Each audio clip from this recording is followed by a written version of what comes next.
So ayan guys, sobrang itim na ng medyo madumi na talaga yung inuman ng ating mga pabo at gansa, kaya dinidrain na po natin. Ayan, medyo may amoy na nga. So ayan po yung hose na ginagamit po natin, ayan, malakas. Mas maganda po yan guys na hose lang ang gamitin sa pag-drain pag talagang pag pinapalitan mo yung ganitong mga malaking inuman, kasi hindi ka na mapapagod magbuhat, hindi mo na siya bubuhatin pa para itapon. Gamitan mo lang siya ng medyo malaki-laking hose, mabilis po yan. Ayan, punuin mo lang muna yung hose, sabay bigla mong ibagsak yung kabilang dulo, kasi yung kabilang dulo naman ay nakatutok na sa tubig para dire-diretso yung daloy. Pagka dumaloy na yung stock sa hose, hihigop na siya dyan sa hihigupin niya na yung tubig dito sa loob. Ayan, malapit na maubos. So ayan,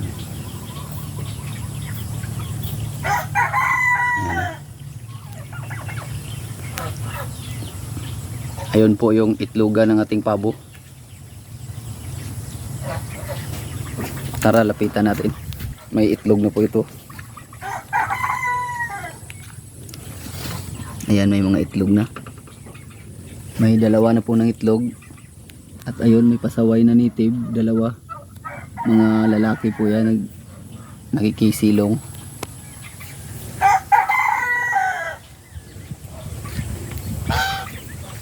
Ito po ang ating mga pato. Yan yung isang gansa.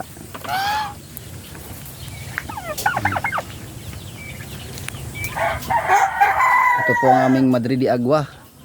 So katumbas po nito ay feeds. Malakas nga daw po sa vitamina ito. Kaso hindi naman kinakain ng aming pabo saka manok. Yung baboy kumakain, pero yung mga alaga namin dito sa labas wala, kasi dapat nakalbo na to. Kung kinakain po nila ito, ang tataba pa naman. Yan guys, ang taba ng dahon. Wala, hindi pinagtitripan ng gansa at pabo. Yun sa biik, unti-unti kong pinapakain sila, baboy lang po ang kumakain yan. Ay, malapit na maubos. Ang dumi na talaga, malumot na. So ayan po,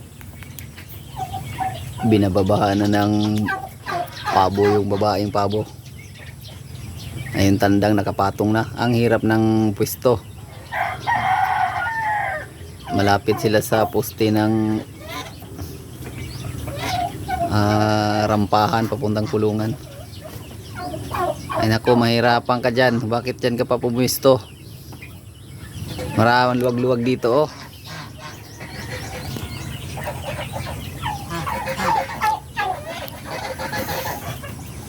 Nako, sayad yung likod mo. Okay, upo.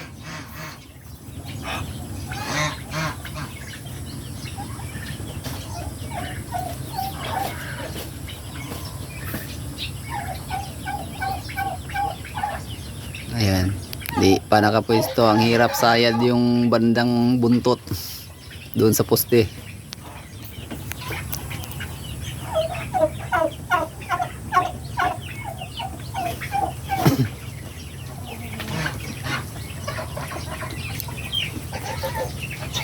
Ako, di ka matatapos niyan. Ang hirap ng pwesto mo.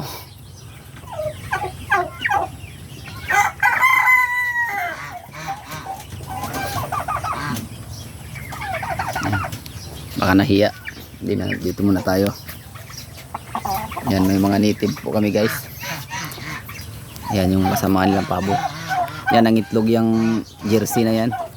Tawag po niya na jersey, buff.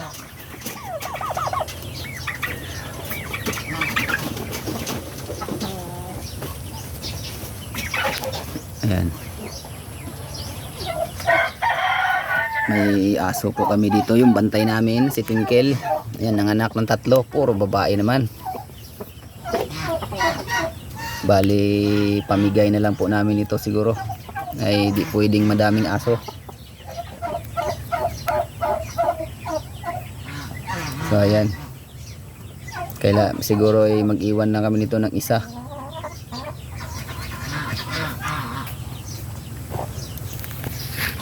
So, ayan na. Ayan na, paupo na siya. Ay, malapit na yan. Tatapos na. Sige, sige, buwelo, buwelo. Sige lang, sige lang. Okay. Okay.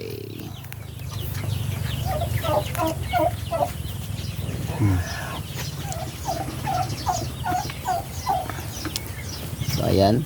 Malapit na. Okay, malapit na yan. Oh, ha? Oh, tagal kasi nga malapit ka dyan sa poste. Nahirapan, pabalagbag. Alright. Talagang nakapatong guys yung dalawang paa niya sa likod ng babaeng pabo. Ang bigat-bigat po ng tandang na yan. Nasa kulang-kulang 10 kilos po yan yung tandang na yan.